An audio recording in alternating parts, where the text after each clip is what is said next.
Were those some suggestions there before we answered it? All right. Number 5. What are some? So we're looking at flux core and versus gas metal. So, what's an advantage of flux core over gas metal? All right, penetration, which really leads to the amount of what? Deposit. You know, you got more penetration, but therefore you're actually depositing more material.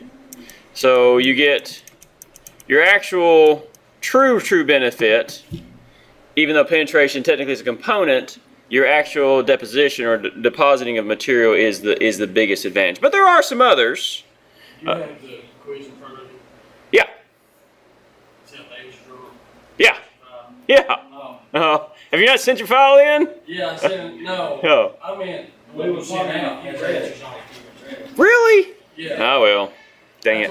That's why. That happens sometimes. I didn't double check it. I make 2 files. If we needed to put more than that, if those were just recommendations. Well, that's good that you went ahead and put more than that. That does. That's okay. That's all right. That does happen. Sometimes I create 2 files and I do a file save as and I rename them, and I sometimes don't double check myself which one went out. So that's all right. At least you learn from the process. But here's the question while we're on that topic, while we're on that vein of thought. Why does flux core get better penetration? Do it? It does. It's got more intensity of the arc. Can actually, obviously, to go deeper, to penetrate more, we're operating at a higher arc, right? We're able to basically melt out more in front of it and produce more. So that's one of the benefits. What's the primary difference between flux core and gas metal? And it's kind of talk through it. Okay. What is, like, in terms of the shape, what's going on that's different? Yeah. Right. You've got that thing going on in the middle, right? So you've got your core. That's why it's called flux core. So in the essence, whereas, for example, your stick welding had your filler in the middle and your flux on the outside, this thing's got your flux in the core, which also allows flux core to be gasless or gassed, right? Now, go ahead. Yeah, that's what I thought it meant. Yeah. It basically, that's one of the advantages, is you don't actually have to have gas. Now, if I'm going to spec out a weld symbol, let's do this right here, and say that I'm doing a flux core process. Let's put it in the middle of the screen so we can actually see it better. There we go.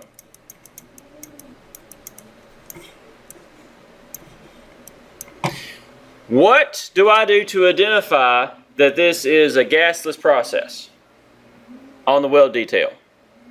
How do I let my people know you're in the field? What are you looking for to know whether or not you actually have to have gas shield or not? Right now, what I'm showing you, does it have shield or does it not have shield? Was that in our symbol? The FCAW? No, the gas. Yep. Okay. Well, it's not in the symbols, it's actually in the lecture material. You have a flow. Not a flow. There's one extra thing I have to add here. There you go, right there, an S. Which basically means what? Shielded. Well, it's actually self-shielded. So you have the S, no gas. Don't have the S, have gas, so to speak. Okay? Self-shielded. So that's what the S stands for. Technically, it's shielded both ways. So whether your gas is a shield or the flux core is a shield, but if I have S, I'm saying, all right, so I've got my process is okay by using up the flux in the wire to shield it, and I'm sufficient. Which means that's an advantage. I take the equipment to the field, don't have to worry about gas. One less piece of equipment to have to worry about or operate with. So one less setting to have to deal with.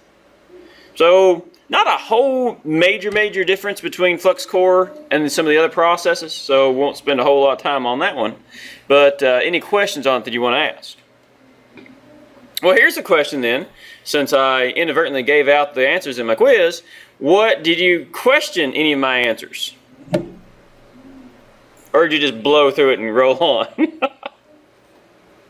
I read over and just kind of tried to put my own answer, But yeah. So, like in when you all actually process, for example, gas metal, and you do your 3 settings, what kind of, you can change your voltage, your wire feed, and what? Then your feed rate for your gas, right? So you got those controls. Now, give me some give me some controls here. So let's say that I actually speed up my wire feed.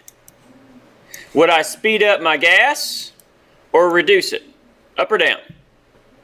So wire feed goes up, gas up or down? All right. Well, it's a flow rate, right? It's producing so much, it's releasing so much gas, or at a certain pressure, at cubic feet per what? Could be minute, could be hour. Depends on what your overall settings are, okay, or whatever your standards are with this machine. You understand the difference between a CFM and a CFH is nothing significant other than these are actually divided by each other. For example, a CFM, cubic feet per minute, is equal to the CFH divided by what value? 60. So if you ever need to go back and forth, you either times CFM times 60 to get CFH, or you divide CFH by 60 to get CFM. And we use that in mechanical design all the time for heating and air systems. So anyway, do all of that. So if I'm increasing wire feed, might I be increasing gas feed? It's possible.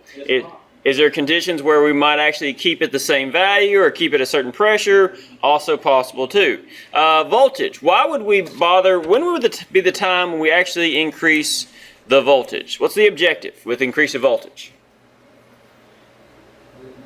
To burn more. To burn, you basically penetrate and that kind of thing. So what is the risk though when you're doing this process and you increase voltage in terms of your technique? You melt through. So what is likely to happen if you're going to increase your voltage? Are you going to keep your wire feed rate the same? You're going to increase it too. You're probably true because you might be moving on a little bit, especially if you're dealing with a higher voltage and maybe a thinner material where you need to like roll through it. So now let me ask you this question: what is the most what produces? Well, let me see how to say this. If I'm the manager, and let's say you're working for a company, okay? You're working for a big production company. You make heavy-duty trailers. Would I prefer you go at a low voltage and a low feed rate? Or would I prefer you go at a high voltage and high feed rate? What would be the reasons of going high? Hotter, burn deeper, and you get it done faster, right? That's the overall objective in terms of the economics.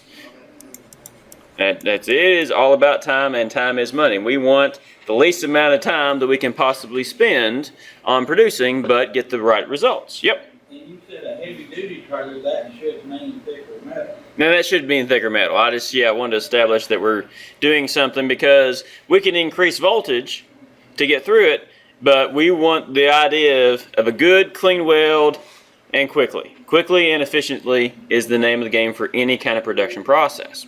So those kind of controls are there. And, of course, it makes sense when you're doing gas metal. You've got, and actually, flux core with gas, what do you have to be concerned with in terms of maintenance? What do you have to check so often? You got your nozzle. You got to keep that clean, because what does that actually impede? If your nozzle's got some problems, what do you got impeding? Gas can't get through, which means what happens at the arc? You're basically, you don't have the shield, right? The shield flow is not around it like it's supposed to be. And as a result, you don't have the protection, and therefore the weld quality goes down. You get interference, you can get impurities, all kinds of bad stuff associated with it just because you don't have a clean nozzle. And a matter of just looking into inspection and doing a little bit of cleaning, not a big deal. So good basic stuff and the kind of things that you should expect on your assignment. And of course your final will ask questions like that. You know, what does it matter at the end of the day?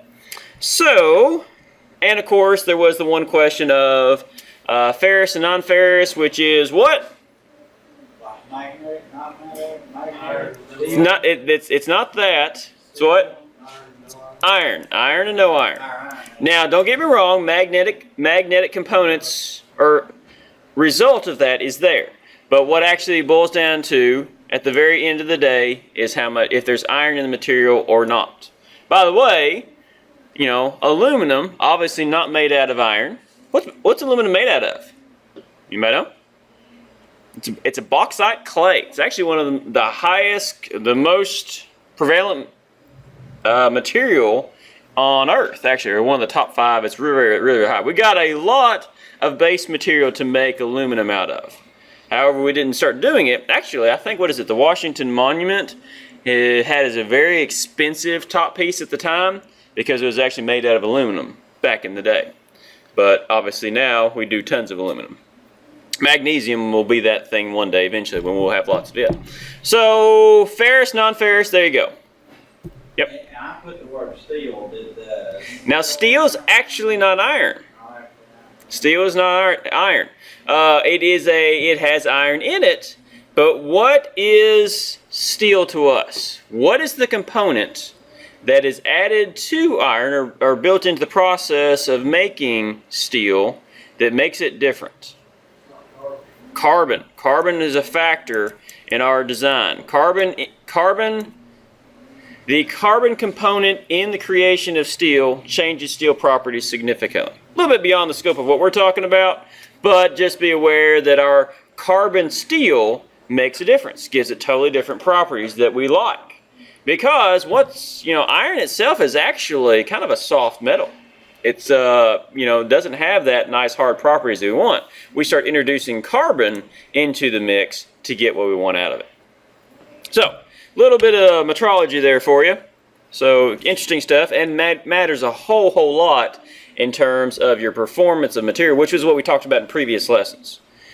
Go ahead and ask you in that case. So, flux core is similar to gas metal. Primarily why? Why is flux core similar to gas metal process? It is basically the same thing. Technically the wire is a little bit different, but the wire potentially having gas. Yeah, so there's not a whole lot of major difference there. I put SMAW because I was thinking of the. Well, you're thinking of the stick. Yeah. You're thinking of the stick. No gas. And that's a good logical thought process. Because SMAW you do have this form in this shape. But in SMAW, what is A and what is B? In SMAW, A is what? Flux. It's the flux, right? But in flux core, A is what? It's your filler, right? Yeah. And plus, this is being fed for you versus using the stick. So it's still wire through wire. Like I said, the process is no gas. You don't have to. That's true. You do have a logic thing. It is most similar, like if you actually add up all the things that are close enough to it, it is similar to gas metal than it is, SMAW, that kind of thing. But, this is why we do the quizzes, to learn from. So, any questions about that you want to ask? All right. Again, you don't have to memorize all this stuff. Just keep those key points, keep those key factors in your notes, and you'll do fine not only on your final, but also on any assignments coming up with it. All right.